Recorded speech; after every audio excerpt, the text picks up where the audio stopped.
Hello and welcome. So last week I spoke about squash, the pumpkins and butternut squash and that whole family of foods and the nutritional value that they offer us and how beneficial they can be. And I also spoke about how they're often used for decorative effect at Halloween. And of course the end of this week is Halloween. And I thought this week, because I have a few squash, I had another butternut squash delivered in my veggie box this week. I thought I would make, initially I thought I'd make a pumpkin and ginger cake, but I don't have all the ingredients for that. So I'm going to do a variation. And the reason being is I find it, as a nutritional therapist, rather challenging during Halloween to give children treats that are not sweets. And yes, I have succumbed to giving them sweets. I've been caught out and thinking, oh gosh, I better get something quickly because I haven't got time to make anything.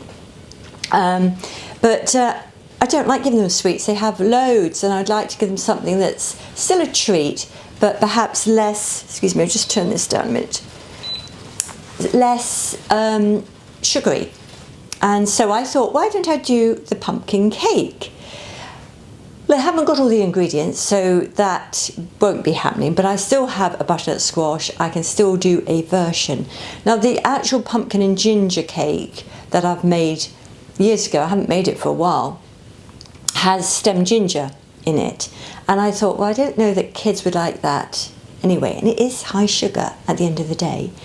So I thought I'd do a variation. I thought I'd add some carrot, so it'd be a cross between a carrot cake and a pumpkin cake, and I thought I would add some apple as well for sweetness, and I thought if it looks a bit orangey it would be quite good, and I might add a few raisins as well.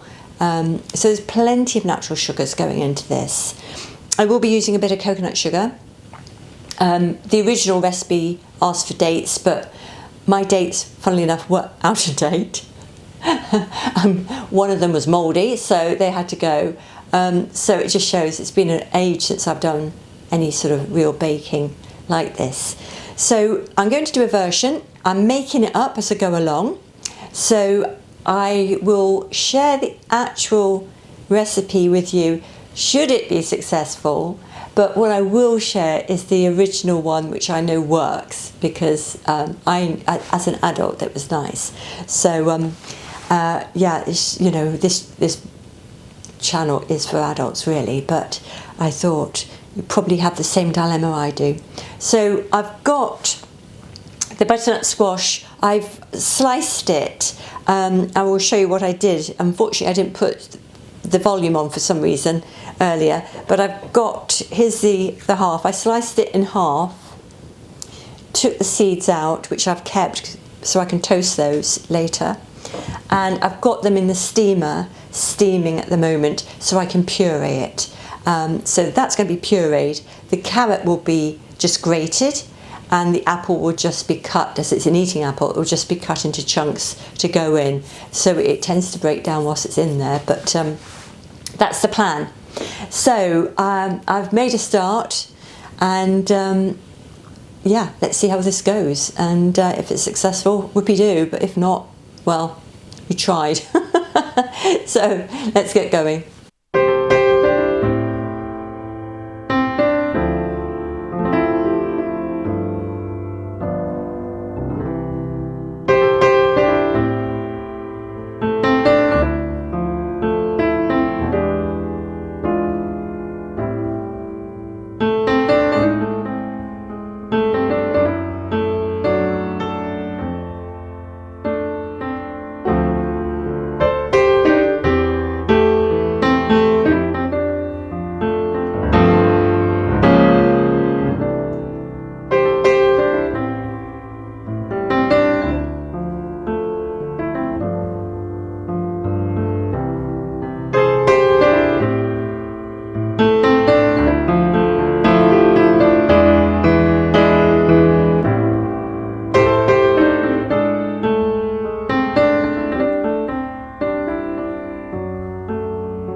So the squash has been steaming for probably about half an hour, maybe a bit longer, so I'm letting it cool a bit. In the meantime, I've got my bowl ready. I'm going to mix the dry ingredients. So what I have here is some ground almonds, and I've used coconut flour today with that. I'm going to stir that together to mix it in. And then I've got some coconut sugar. As I say, if this all works out, I will share the quantities in the description below.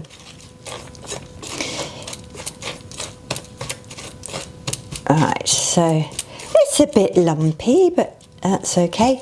And then I'm going to add some ground ginger. I'm just going to put about a teaspoon in.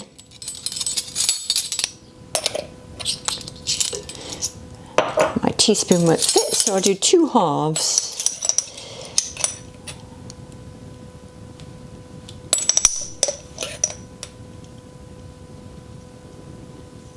There.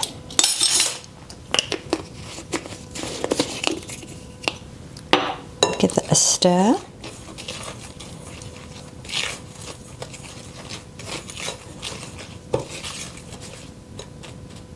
And then I'll also add a little pinch of salt.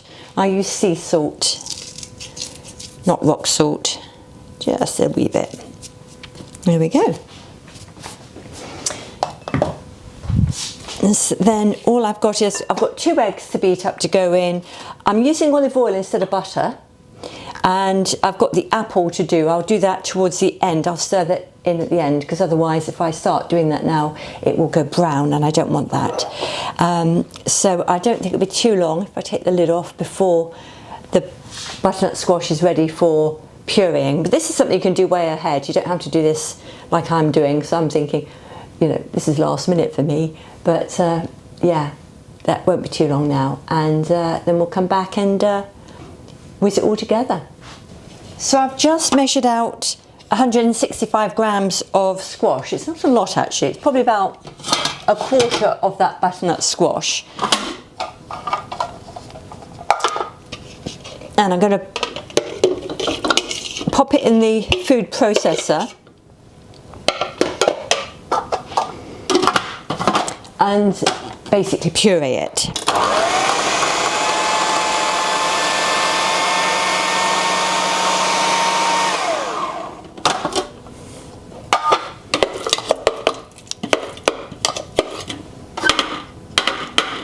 Which it's almost done actually already.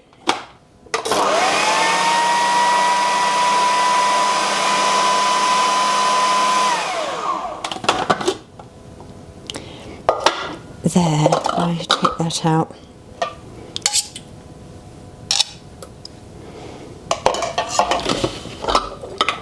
It's not a lot, but I'm not doing the full mixture just in case it's not going to work. Anyway, there we have that. So let's bring the dry ingredients back.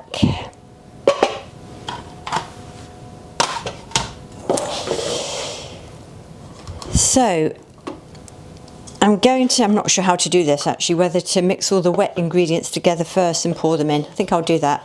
So I've got some olive oil, and I've beaten 2 eggs.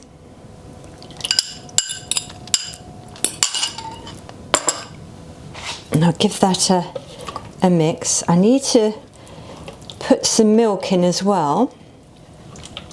Now normally I use something like almond milk or coconut milk, but I haven't got any. I've got a little bit of milk left over from when I made some yogurt at the weekend, so I'm going to use that. And if I use the same container, how much do I think? About 60 ml.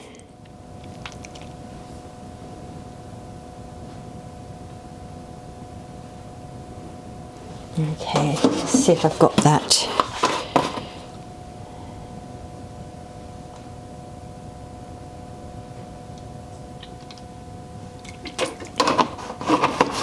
bit more actually, so I won't put it all in.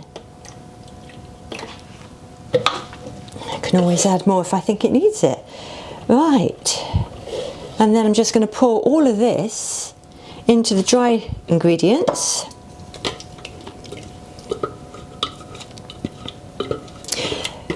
Generally with baking, it's supposed to be really precise, but I find when I make things up, I haven't really got a clue. So let's move that out of the way. So I just give it a go, and particularly when I'm trying to, as I say, my expression is I health up a recipe. So basically I try and make it healthier.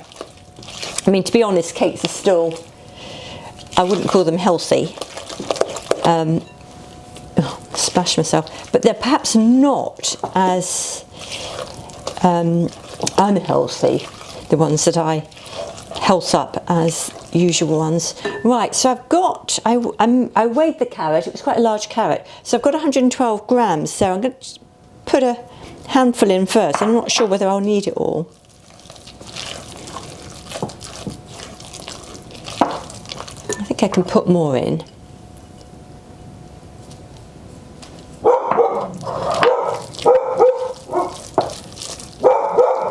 Sorry about Luna. She's discovered something. Oh, Lulu.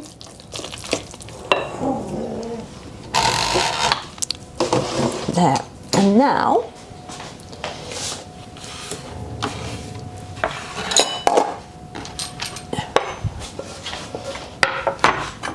I don't think I'll need the whole apple, so I'll peel half of it. Obviously one's supposed to peel away.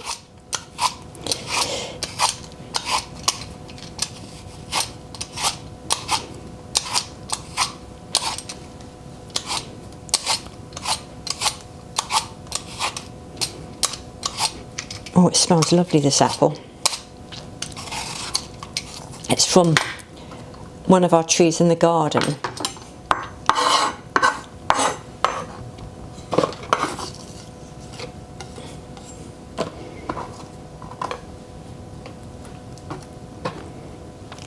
So if I chop it in half,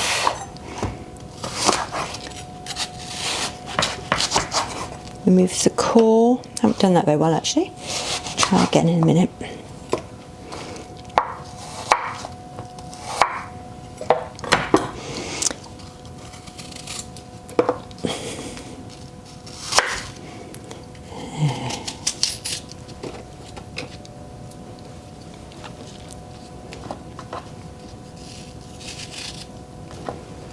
Have to check them over because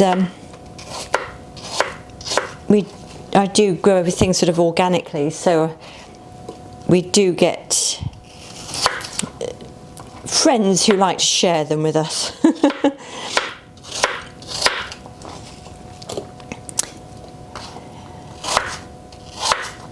There we go. I think this will be enough. Stir these through.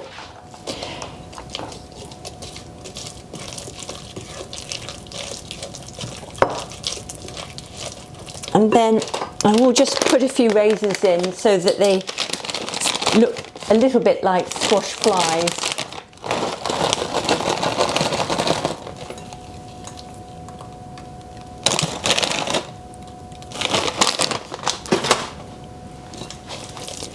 There.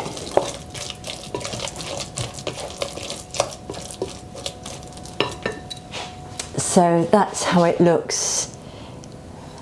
A real Halloween fright. So if I just move this out the way. So I've got an old muffin tin here, which has seen better days, but as I'm using inners, these little paper cases, in fact you can get paper cases that are more Halloween-like, I believe. So this is just what I happen to have in the cupboard.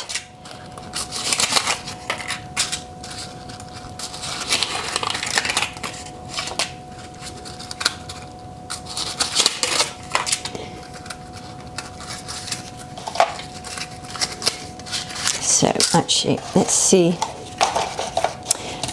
how many this does.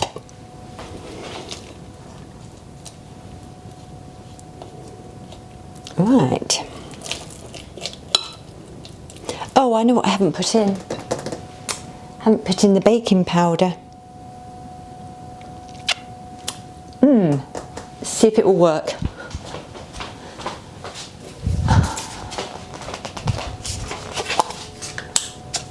So it's only going to do half a teaspoon. I will sprinkle it in. Get down please, Luna.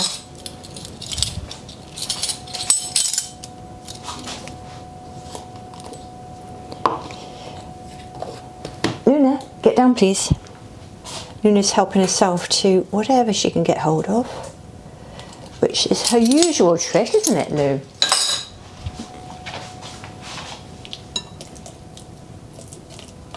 Okay.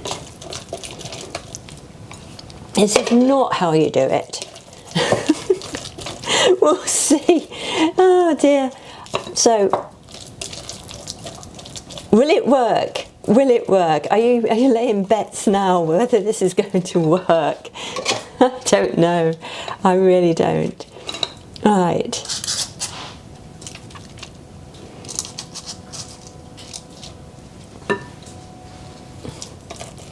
If it doesn't, I know a hound who would like it.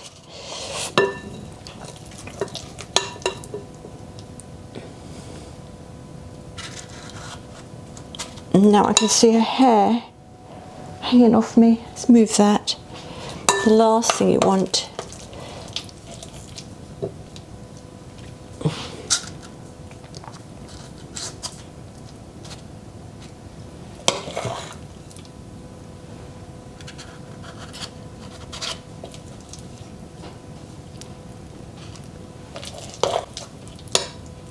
So I've put the oven onto 180. No, I haven't. I put it on 175, I think, fan oven. Most of the time I cook cakes at around about 180 without the fan. I'm not sure how long these will take as individuals. Probably about 20 minutes, maybe a bit longer, I don't know. We'll see.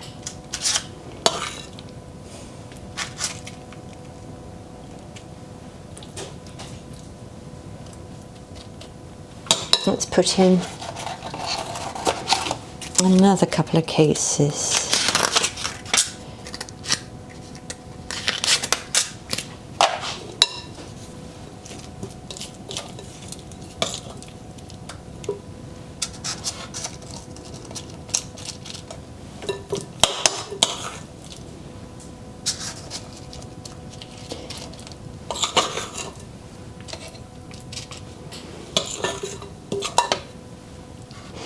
Of course, you could just take your favourite carrot cake recipe and put pumpkin in instead. In fact, I hadn't thought about it. It might be that you could just grate the pumpkin or the squash rather than pure it first. That might work, I don't know.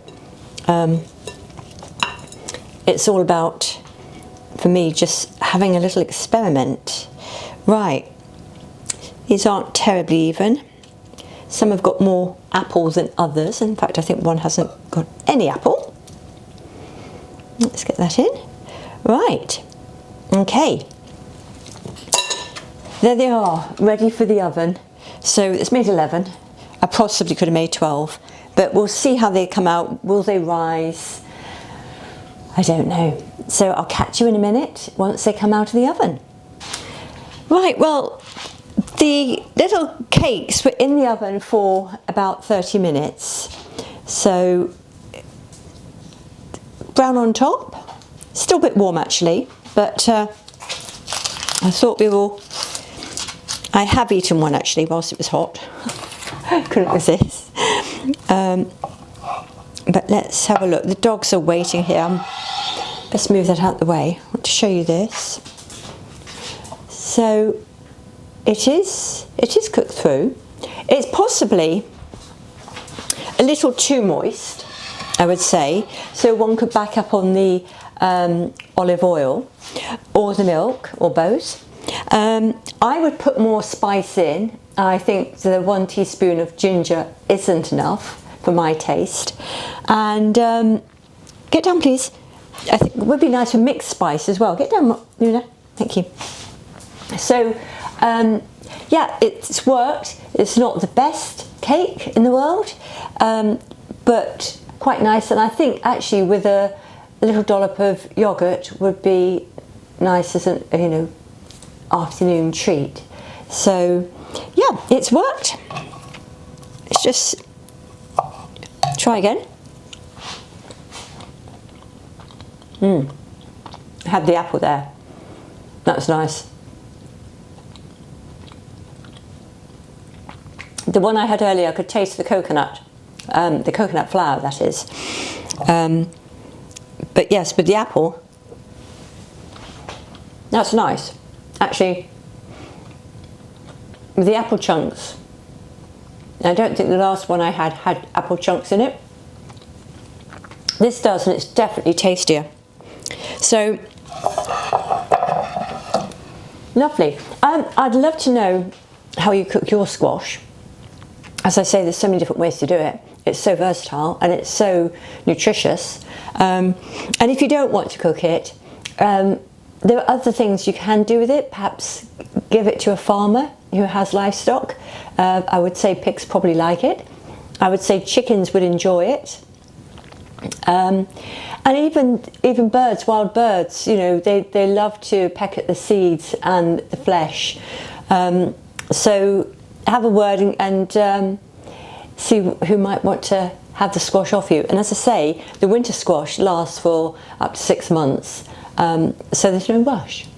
So hope to see you again next week. Thank you very much for joining me today. If you enjoyed the video, please share with somebody you think might benefit, and like and subscribe if you wish to. And I look forward to seeing you again soon. Thank you very much. Bye bye.